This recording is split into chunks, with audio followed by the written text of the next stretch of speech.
Takže lidi, mé jméno je Wolfy a já vás vítám z dalšího videa. Dneska je to vlastně taková informačka, proč teďka měsíc nevycházelo videa a taky, že teďka už se nemusíte bát, že teďka už budou vycházet častěji na mém kanále samostatném, pak samozřejmě občas vyjde aspoň 2x týdně nebo 3x týdně vyjde video na Wolf and Cat Gaming, což je můj kanál s Tomášem, nebo s kámošem Tomášem. A jinak to je jinak asi všecko. Budu točit zase Roblox, po Vánocích možná i něco víc.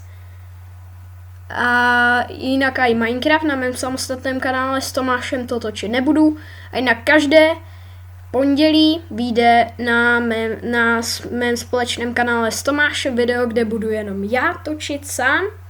A jinak tam budou vycházet už videa, kde budu točit normálně já s Tomášem. A pokud chcete takových víc videí, kde budu jenom já sám, tak můžete jít na můj samostatný kanál. No nic, to je asi vše a já se s váma pro dnešek rozloučím a jinak doufám, že se vám líbilo to moje nový intro, který je podle mě fakt dobrý.